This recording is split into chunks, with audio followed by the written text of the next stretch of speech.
नमस्कार प्यारे बच्चों, स्वागत है आपके अपने चैनल संपूर्ण ज्ञान बाय शैलजा में। तो आज हम 10वीं कक्षा का हिंदी का मॉडल टेस्ट पेपर सॉल्व करेंगे। तो यहाँ पर पहला प्रश्न खंड क में अपठित गद्यांश दिया है। तो पहला प्रश्न, निम्नलिखित अपठित गद्यांश को ध्यानपूर्वक पढ़कर पूछे गए बहुविकल्पीय प्रश्नों के उत्तर लिखिए। तो यहाँ पर ये आपके पास अपठित गद्यांश दिया है, इसको आपने अच्छे से पढ़ना है और फिर जो बहुविकल्पीय प्रश्न पूछे हैं उनके उत्तर देने आपने। तो पहला प्रश्न है, उत्साह का प्रमुख लक्षण है। गद्यांश तो आपने रीड कर लिया, अब आपको पता होगा कि इसका आंसर क्या होगा। तो घ इसका आंसर आनंद और जोश आएगा। दूसरे में सच्चे वीर वे होते हैं। ख आएगा यहाँ पर जो कर्म भाव से उत्साह दिखाते हैं। नेक्स्ट में थर्ड में उत्साह के मार्ग में सबसे बड़ी रुकावट है। इसका उत्तर होगा आलस्य। फोर्थ क्वेश्चन में सच्चा उत्साह वही होता है जो मनुष्य को कार्य करने के लिए प्रेरणा देता है। उपवाक्य का प्रकार है, यहाँ पर आएगा ग विशेषण उपवाक्य। 5 में केंद्रित और अधिकता में क्रमशः प्रत्यय इस प्रकार है। तो केंद्रित में इत प्रत्यय होगा और अधिकता में ता प्रत्यय। तो क्या आएगा इसका, ग जो है इत और ता सही आंसर होगा। अब ख में देखो, पठित गद्यांश व काव्यांश। सेकंड क्वेश्चन है, निम्नलिखित गद्यांश को ध्यानपूर्वक पढ़कर पूछे हुए बहुविकल्पीय प्रश्नों के उत्तर चुन करके लिखें। तो यहाँ पर भी वैसे ही जैसे पहला प्रश्न किया, बहुविकल्पीय प्रश्न दिए हैं, इनको आपने पढ़ना है और गद्यांश से देखना है क्या इनके उत्तर होंगे, बताने आपने। तो पहला प्रश्न है, नाबत में इबादत पाठ से लिए इस गद्यांश के लेखक का नाम है यतीन्द्र मिश्र। दूसरा क्वेश्चन, बिस्मिल्लाह खां का बचपन का नाम था अमीरुद्दीन। ग इसमें सही होगा। तीसरे में अमीरुद्दीन का जन्म किस राज्य में हुआ था। तो इसका उत्तर होगा बिहार। नेक्स्ट,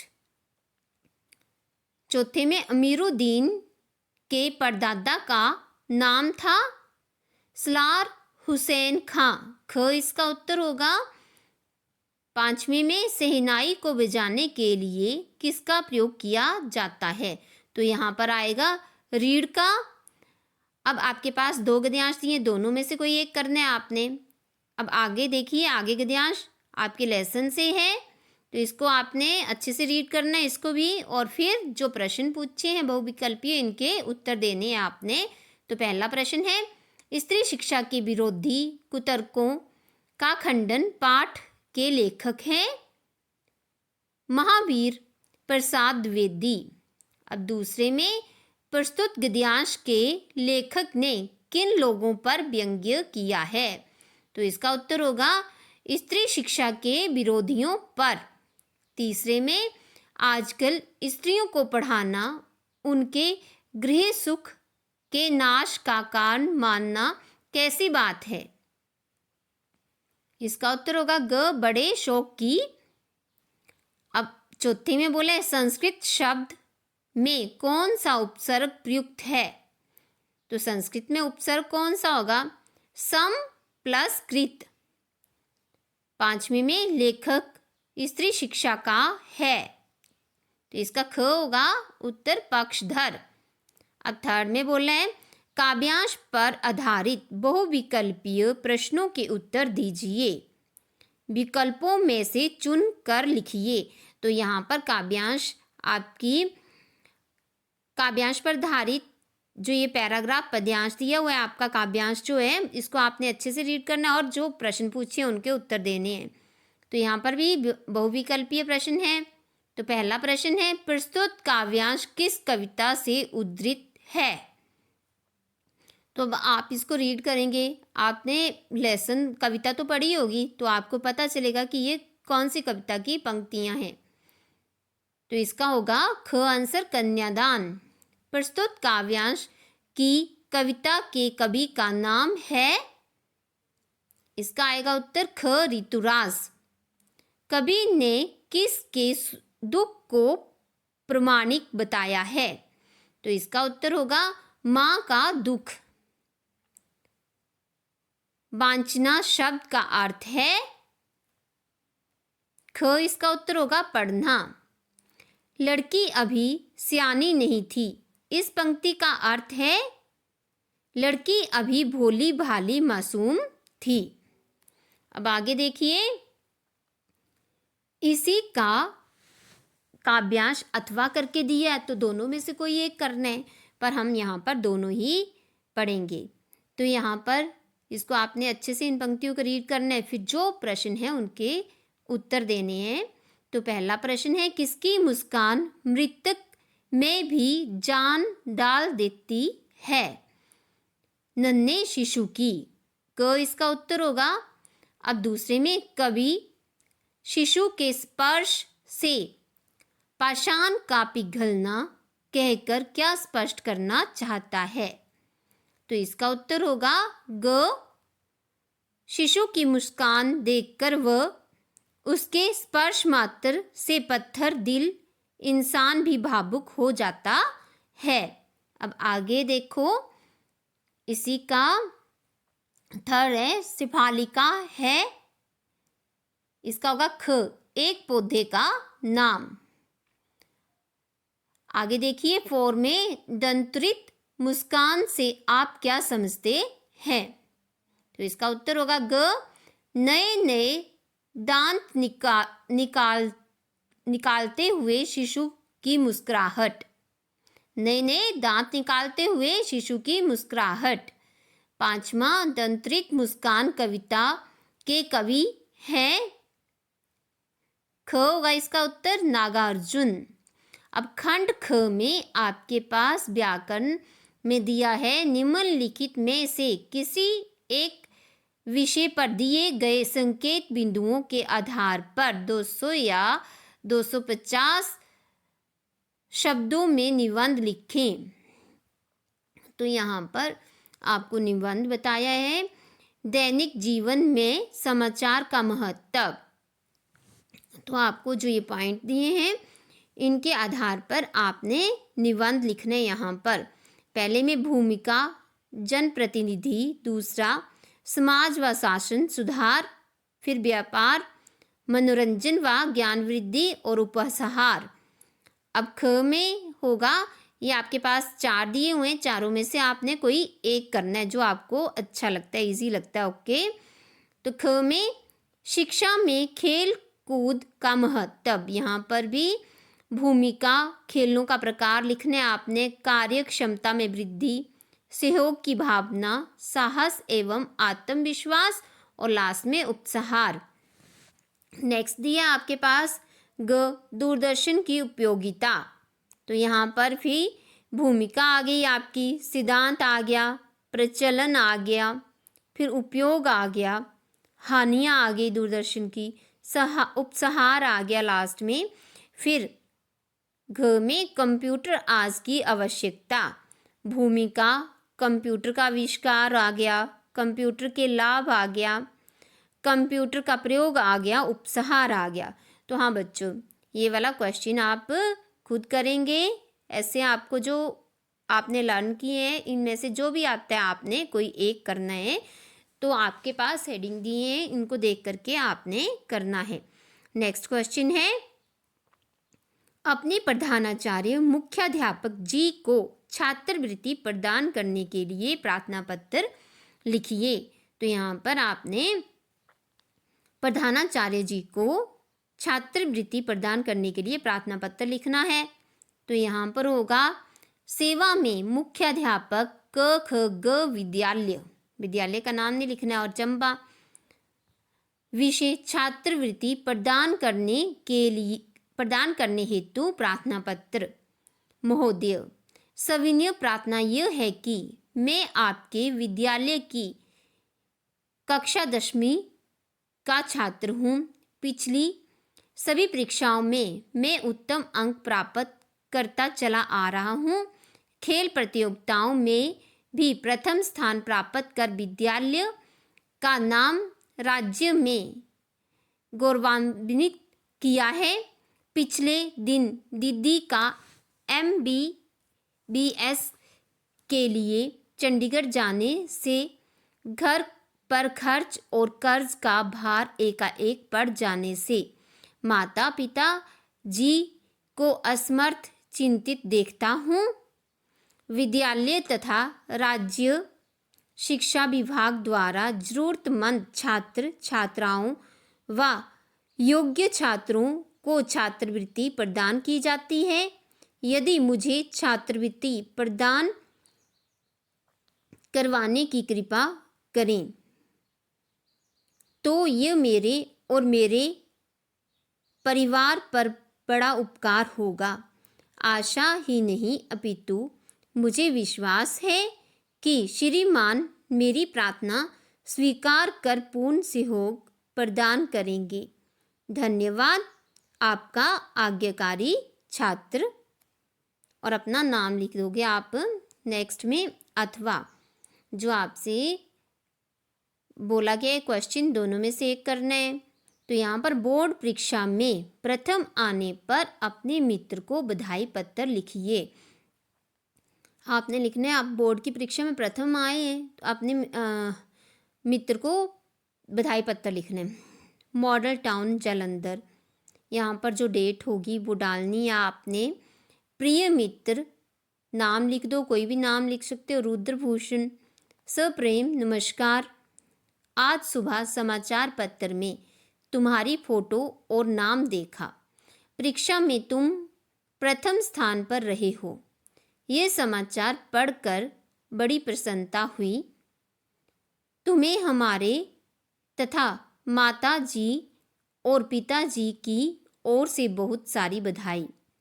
अगली परीक्षा में भी तुम प्रथम स्थान प्राप्त करो, इसकी शुभकामना। यदि कभी जालंधर आने का अवसर मिले तो हमारे घर जरूर आना। माँ और पापा तुम्हारी बड़ी तारीफ करते रहते हैं। आगे तो उन्हें भी खुशी होगी। धन्यवाद। तुम्हारा मित्र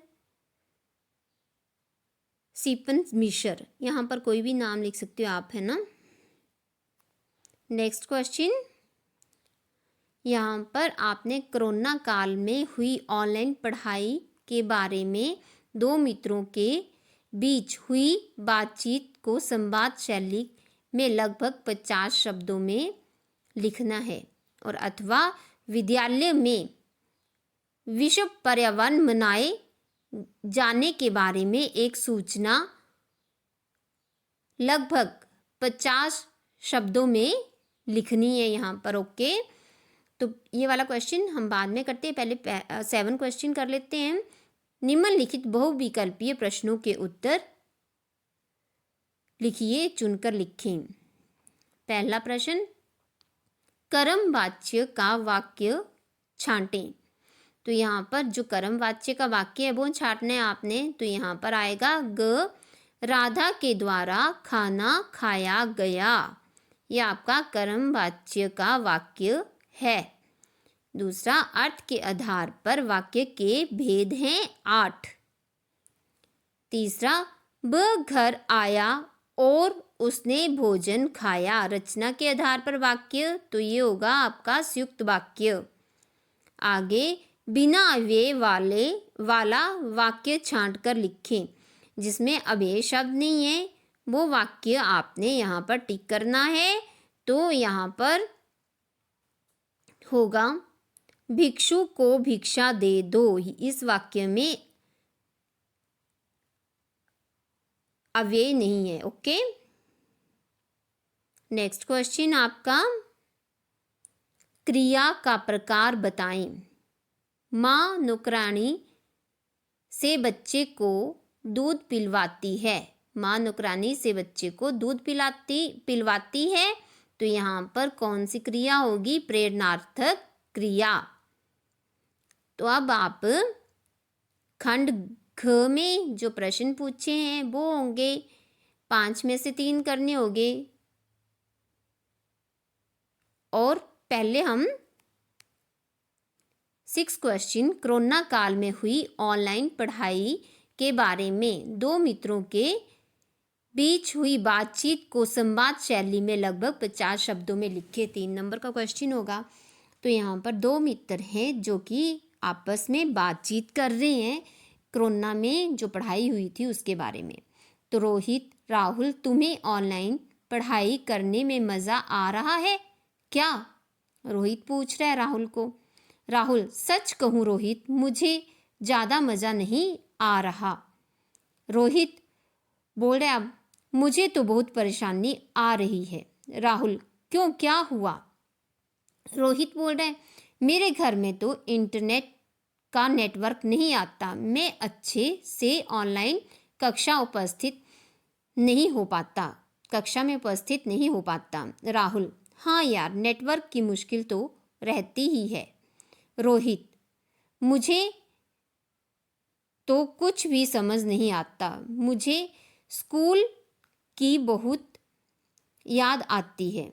अब राहुल बोल रहे हैं, ऑनलाइन कक्षा में बच्चे बहुत शोर करते हैं, मैडम क्या बोलते हैं, मुझे समझ नहीं आता। रोहित, पता नहीं कब स्कूल खुलेंगे और हम सब फिर कक्षा में बैठकर पढ़ाई करेंगे। अब राहुल बोल रहे हैं, मुझे भी अपनी कक्षा में मस्ती और शरारतें करने के दिन याद आते हैं। अब इसी का अथवा वाला क्वेश्चन, विद्यालय में विश्व पर्यावरण मनाए जाने के बारे में एक सूचना लगभग 50 शब्दों में आपने तैयार करनी है। तो सूचना, यहाँ पर स्कूल का नाम राजकीय माध्यमिक विद्यालय हमीरपुर, तिथि 4 मार्च लिख देना आप जो सन है।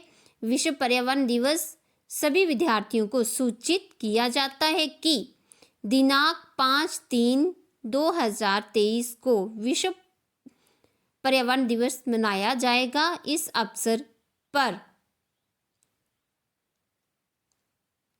कक्षा 10वीं से 6ठी से 10वीं तक सभी छात्र छात्राओं को सफेद पी कैप पहनकर आना अनिवार्य है। प्रातःकाल की सभा में पर्यावरण विषय पर बोलने के इच्छुक छात्र छात्राएं अपना नाम स्कूल कैप्टन को 2 जून तक लिखवा दें।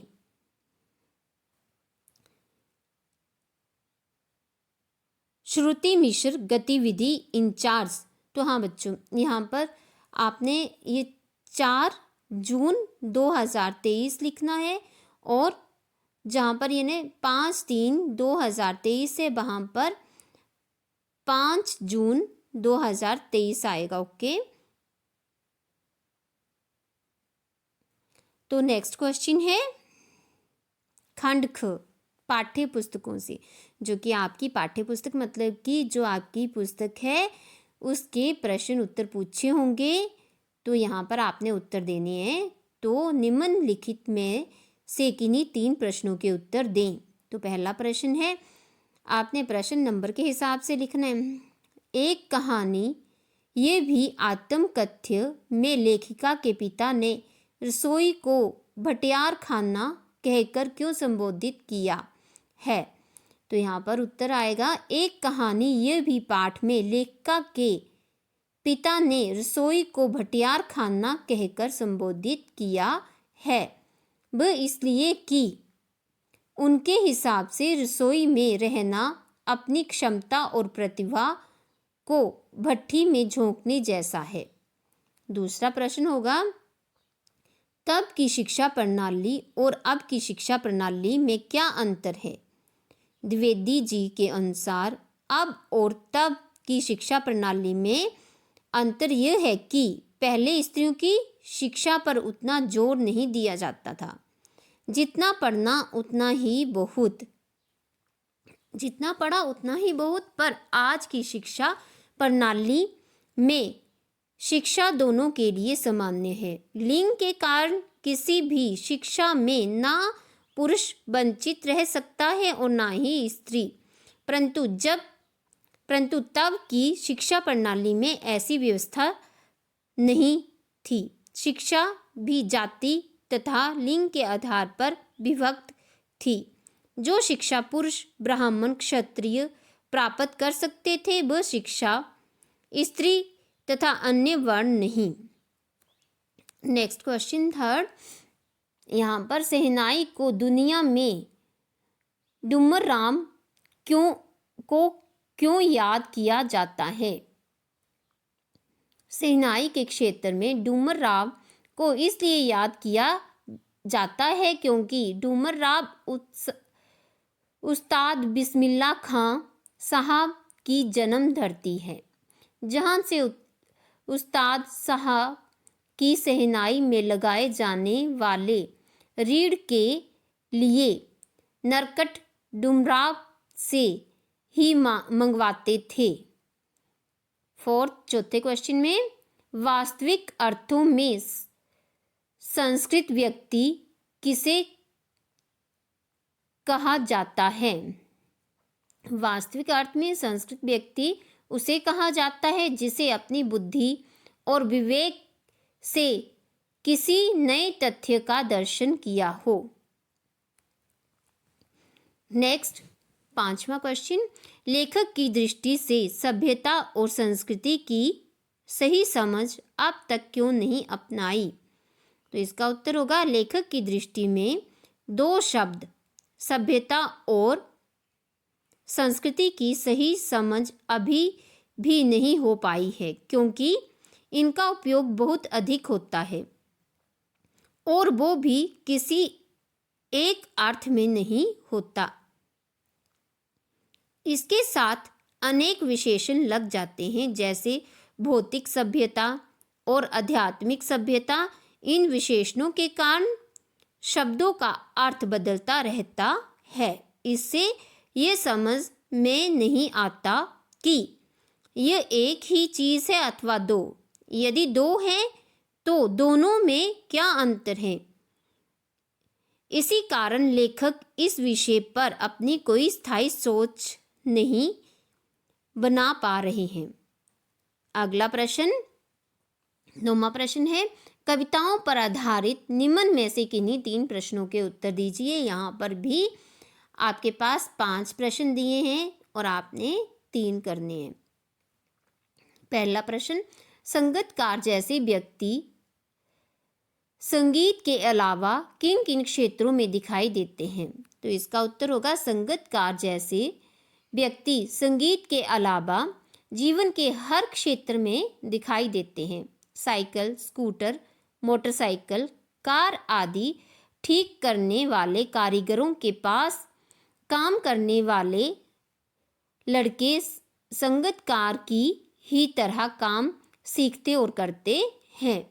लुहार, काष्ठकार, मूर्तिकार, रंग रोगन करने वाले, चर्मकार, नल ठीक करने वाले और पत्थर का काम करने वाले इसी श्रेणी से संबंधित होते हैं, जो अपने अपने गुरु या उस्ताद के अभ्यास के द्वारा काम सीख लेते हैं। इसी का दूसरा प्रश्न, माँ को बेटी अंतिम पूंजी क्यों लग रही थी? उत्तर होगा माँ को अपनी बेटी अंतिम पूंजी इसलिए लग रही थी क्योंकि माँ बेटी का एक सखीवत नाता होता है। माँ अपने सुख दुख अपनी बेटी से बांटती है और तथा उसे लगता है कि यह वह इंसान है जो उसकी पीड़ा को समझेगा तथा उसके किसी भी समय मुश्किल में जरूर उसके काम आएगा। तीसरा प्रश्न है, मृग तृष्णा किसे कहते हैं? छाया मत छूना कविता में इसका प्रयोग किस अर्थ में हुआ है? तो उत्तर होगा रेतीले स्थानों में दूर पानी की उपस्थिति का एहसास मृग तृष्णा इसलिए कहलाता है क्योंकि रेगिस्तान में प्यासे भटकते मृग को लगता है कि वहाँ पानी है लेकिन जब वह वहाँ तक जाता है तो वहाँ पानी नहीं होता और दूर फिर से पानी दिखने पर वह फिर दौड़ता है। कविता में मान, यश, धन, दौलत, बड़पन आदि इन सभी भौतिक सुखों की दौड़ को मृग तृष्णा कहा गया है।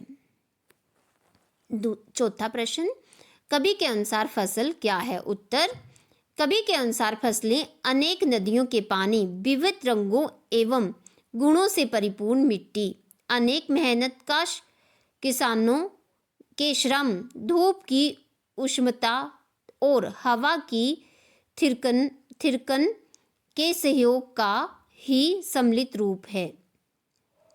पांचवा प्रश्न, माँ ने बेटी को क्या क्या सीख दी?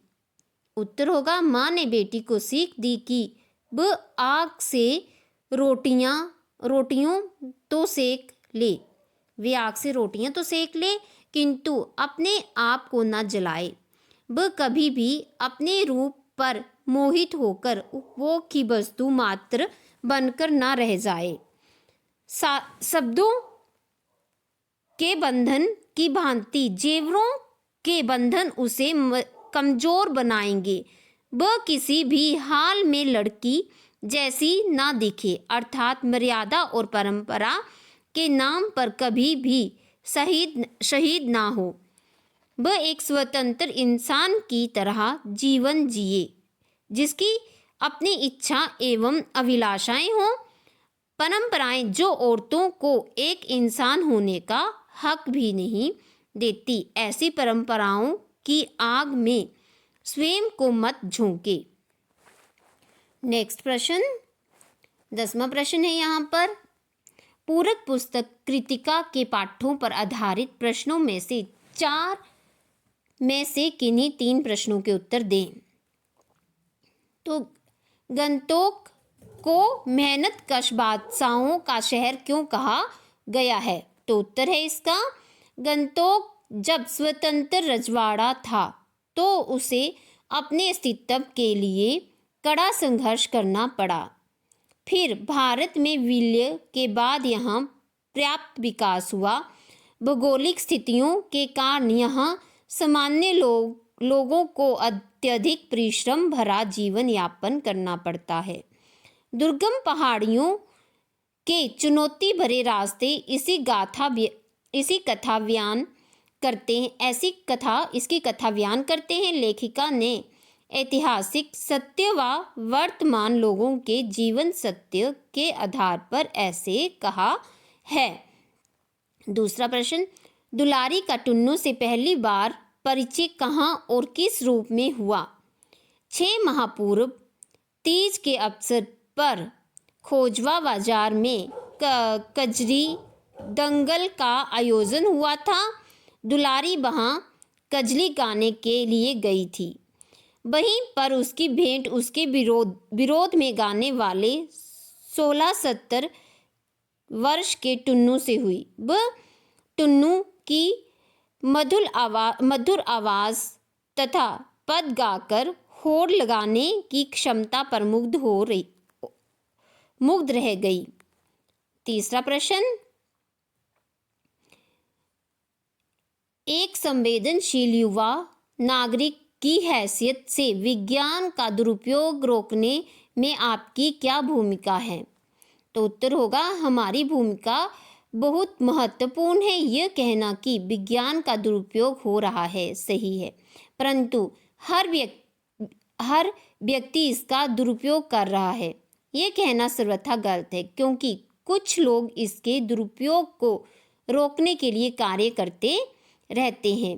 पहला, विज्ञान के बनाए हथियारों का यथासंभव मानवता की भलाई के लिए करें, मनुष्य के विनाश के लिए नहीं। दूसरा, प्रदूषण के प्रति जनता में जागरूकता लाने के लिए अनेकों कार्यक्रमों व सभा का आयोजन किया जा रहा है, जिससे प्रदूषण के प्रति रोकथाम की जा रही है। इन समारोहों में जाकर व लोगों को बतलाकर हम अपनी भूमिका अदा कर सकते हैं। तीसरा, टीवी पर प्रसारित अश्लील कार्यक्रमों को खुलकर विरोध करूंगा और समाजोपयोगी कार्यक्रमों के प्रसारण का अनुरोध करूंगा। चौथा क्वेश्चन, प्रकृति ने जल संचय की व्यवस्था किस प्रकार की है? उत्तर, हिमालय की ऊंची पर्वतमालाओं पर बर्फ भारी मात्रा में जम जाती है। ये बर्फ गर्मी आने पर धीरे धीरे पिघलती है तथा नदियों में पानी के रूप में बहती है। करोड़ों लोगों के लिए प्रकृति ने पानी जमा करने की ये अनोखी व्यवस्था कर रखी है। बर्फ की शिलाएं जल में परिवर्तित होकर लोगों की प्यास बुझाती हैं। इस प्रकार बर्फ गिरना व उसका जल में परिवर्तित होना कुदरत की अनूठी कार्यप्रणाली का हिस्सा है। अब पांचवा प्रश्न इसका, लेखक ने अपने आप को हिरोशिमा के विस्फोट का भोक्ता कब और किस प्रकार महसूस किया? उत्तर होगा, लेखक जब जापान गए तो हिरोशिमा में घूमते समय लेखक ने एक जले हुए पत्थर पर एक लकड़ी उजली छाया देखी। विस्फोट के समय वह व्यक्ति उस पत्थर के पास खड़ा होगा। आदमी भाप बन गया तथा पत्थर पर उसकी छाया से लेखक के मन में परमाणु विस्फोट का भोक्ता बने उस आदमी की व्यथा को अंकित कर दिया। इस तरह तब लेखक ने अपने आप को हिरोशिमा के विस्फोट का भोक्ता महसूस किया। तो हाँ बच्चों, अभी आपने 10वीं कक्षा का हिंदी का सैंपल पेपर पढ़ा। तो बच्चों, आपको ऐसा ही पेपर आएगा बोर्ड से। आपके पेपर का पैटर्न सेम ऐसा ही होगा, इसी ढंग से आपका पेपर आएगा। तो आपने तैयारी भी ऐसे करनी है। तो बच्चों, मेरे वीडियो को लाइक, शेयर, कमेंट और मेरे चैनल को सब्सक्राइब करना।